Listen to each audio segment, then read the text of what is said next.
Salam sejahtera, saya Dr. Lee Soim, Guru Cemerlang Kimia Negeri 54 dari SMK Seri Bintang Utara, PPD Bangsa Pudu, Jabatan Pendidikan Wilayah Persekutuan. Hari ini saya ingin memberi satu perkongsian tentang inovasi.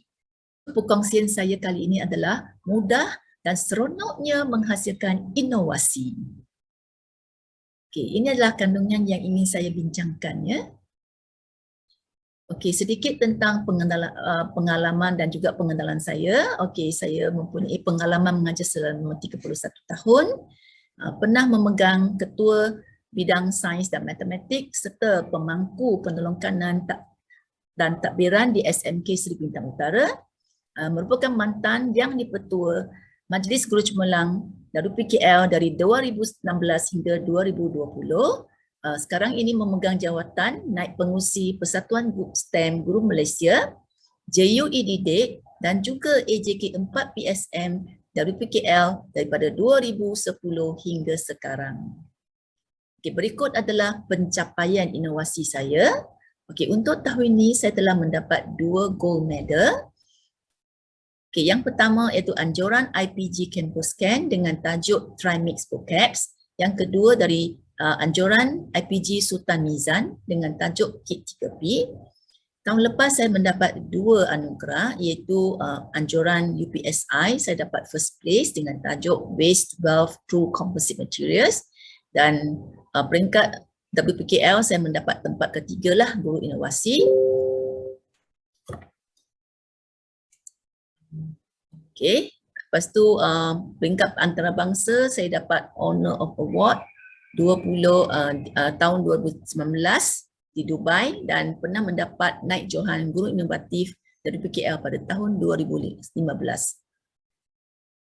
Okey, berikut ini saya tunjukkan gambar-gambar ya, gambar-gambar masa saya pergi terima anugerah lah. Okey, di sini saya sengaja tunjukkan supaya memberi inspirasi dan memberi dorongan kepada guru-guru ya untuk berkecimpung dalam bidang inovasi. Jom. Okey, seterusnya saya kongsikan tentang apa itu definisi untuk inovasi ya. Jadi inovasi ini sebenarnya adalah hasil cetusan idea-idea yang kreatif dalam mana-mana aspek pengajaran, pembelajaran ataupun kerja yang dapat meningkatkan kualiti dan juga produktiviti organisasi. Ya, kalau kita sekolah lah ya. Okey, hasil inovasi ini boleh merangkumi apa-apa perubahan. Dia mesti ada perubahan lah kepada sistem, prosedur, kaedah ataupun cara kerja ataupun cara mengajar maupun pengenalan kepada teknologi pendidikan. Okey.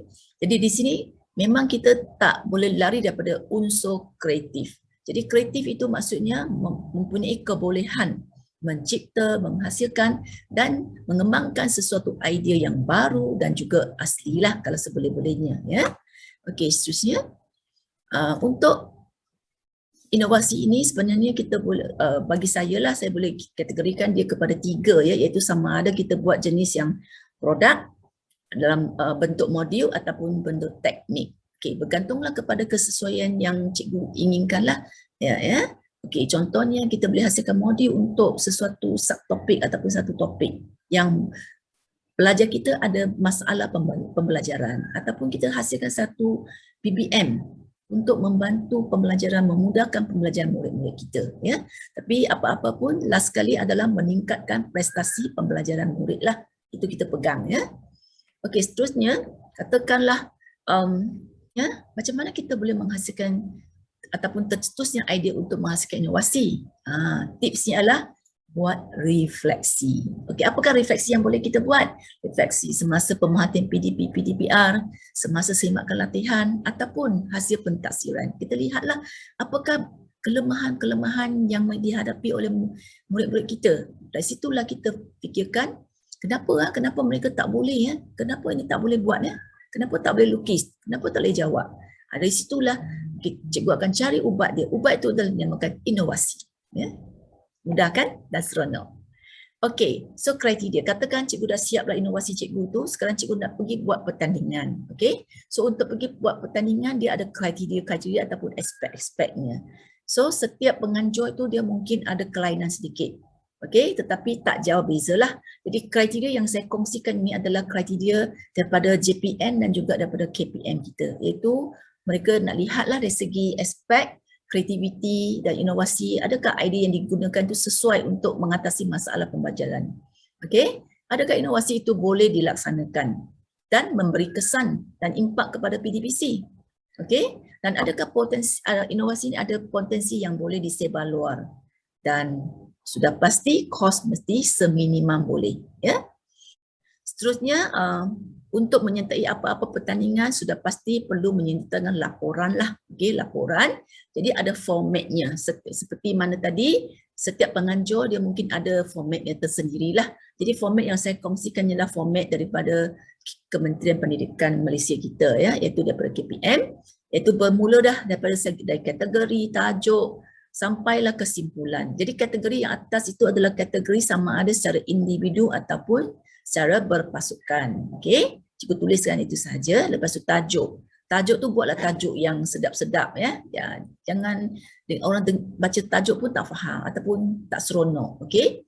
So sinopsis, buatlah sedikit keterangan dan pastilah ada objektifnya, ada kumpulan sasaran, siapa yang nak guna inovasi ini, right? Okey, lepas tu cerita pula tentang kronologi, ya, tentang latar belakang bilanya tercetus idea ini, bila buat penambahbaikan dan seterusnya, ya. Okey, lepas tu nombor 7 itu selesaikanlah apakah isu ke masalah yang dihadapi dan boleh diatasi oleh dengan menggunakan inovasi kita, ya. Selepas tu huraian. Huraian ini kena panjang sikitlah. Ada beberapa perkara yang perlu dihuraikan, iaitu apakah bahan dia, prosedur caranya, dari segi kos dia, keberkesanan. Di situ perlulah tunjukkan sedikit statistik lah. Jadi adakah bahan ini dihasilkan tu dan boleh disebar luar kepada orang lain. Okey. Lepas tu adalah keterangan sedikitlah berkenaan dengan inovasi dan rumuskan keseluruhannya. Itu kesimpulanlah ringkas saja, ya. Okey. Sampailah masanya untuk saya kongsikan salah satu inovasi yang saya bangunkan, ya. Okey. Jadi saya mengambil peluang ini memberi perkongsian tentang inovasi saya yang bertajuk Try Mix Vocabs lah. Okey. So ini adalah satu teknik meningkatkan kemahiran murid dalam ikatan kimia dan formula struktur sebatian karbon melalui fun learning dan 4C, ya. Jadi Try Mix saya ini boleh digunakan untuk 2 tajuk. Okey, saya mulakan dengan pengenalan. Okey, ini pengenalannya, pernyataan masalah dan kumpulan sasaran. Okey, seterusnya rasionalnya, apakah sebabnya saya nak bangunkan inovasi ini dan adalah sedikit tentang objektifnya, ya. Okey. Seterusnya saya juga tunjukkanlah inovasi yang saya hasilkan ini bukan suka-suka saya buat tetapi ada mengikut TSKP. Okey. Seterusnya saya cerita tentang bahan, ya, bahan-bahan yang saya gunakan. Okey, bahan yang saya gunakan. Okey, dan ini adalah tentang prosedur lah.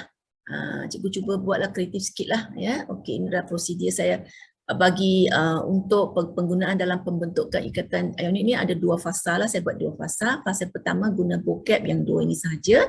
Dalam ini ada 4 langkah, ada 4 step, ya, ada 4 step. So saya tunjukkanlah aktiviti, ada 4 langkah di sini, ada 4 langkah.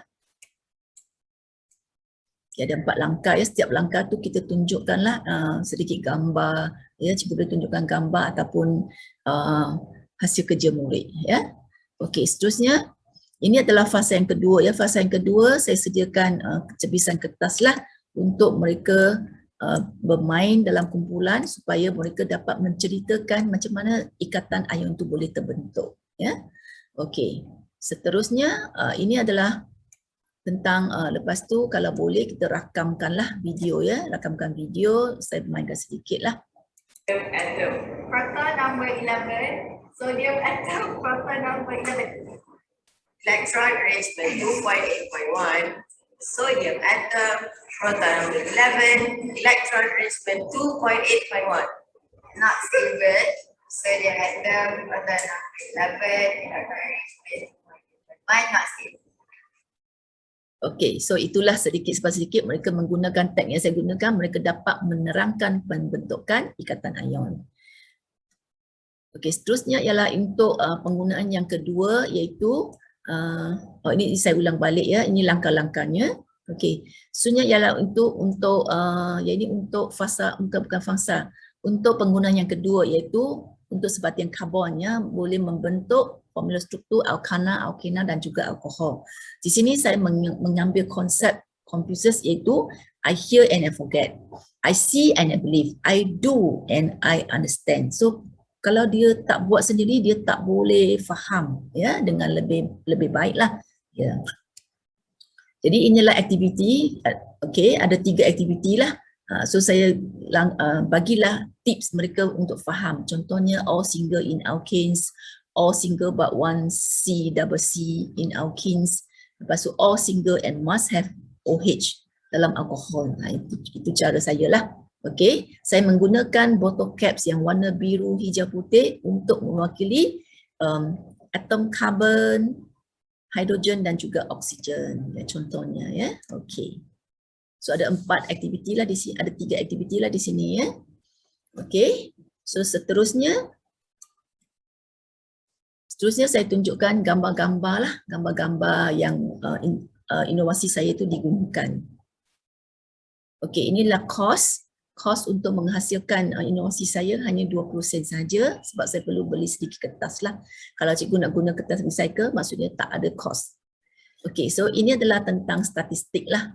Okey, statistik tentang apa tu evidence tentang pencapaian penggunaan intervensi ataupun penggunaan inovasi saya lah. Okey, so saya detailkan sebab saya ada dua penggunaan kan. Saya detailkan yang pertama macam ini, lepas tu yang kedua pula macam ini ya, dan statistiknya. Okey, lepas tu apakah masalah yang telah dapat ditangani oleh Trimix vocab saya senaraikanlah di sinilah ya. Okey. Apakah kelebihan saya punya inovasi ini? So saya tulislah beberapa kelebihannya dan saya masukkan sedikit tentang refleksi murid-murid. Okey. So penghasilan Trimix vocab saya untuk ikatan ion ini saya telah buat perkongsian lah, sharing is caring. Di peringkat okey banyak ya, saya telah buat perkongsian iaitu ada terbit dalam buku ya, daripada EPRD, saya pergi Dubai, saya pergi Sarawak, yang ini Bangsa Kudu ya, saya dah sebalua. Okey, so cadangan dan kesimpulan. So saya akhiri dengan cadangan lah, sedikit cadangan dan kesimpulan bagaimana menghasilkan inovasi saya. So sedikit tulis, mungkin nak letak pun kalau ada ruang bolehlah tuliskan rujukan dan tulislah penghargaan. Okay, chemistry, our life, our future. Thank you. Saya berharap perkongsian saya tentang mudah dan seronoknya menghasilkan inovasi dapat memberi inspirasi kepada cikgu-cikgu lah dan kepada para pendidik. Okey, iaitu cikgu dah dengar tadi ya dengan penerangan saya apa itu inovasi, apakah jenis-jenis inovasi, kriteria dia, pemakahan, lepas tu dari segi format ya, nak tulis laporan dan juga cara-cara untuk kita buat pembentangan ya, macam mana, apakah kriteria ataupun bahan-bahan yang kita perlu tunjukkan dalam pembentangan pertandingan inovasi. Jadi semoga perkongsian saya ini dapat memberi sumbangan ya, membantu cikgu-cikgu, memberi inspirasi dan saya berharaplah ya lebih ramai lagi guru-guru di mana-mana saja menghasilkan inovasi dengan tujuan untuk memperbaiki dan meningkatkan prestasi ataupun menyelesaikan masalah pembelajaran murid-murid kita ataupun masalah di institusi kita. Sharing is caring. Sekian, terima kasih.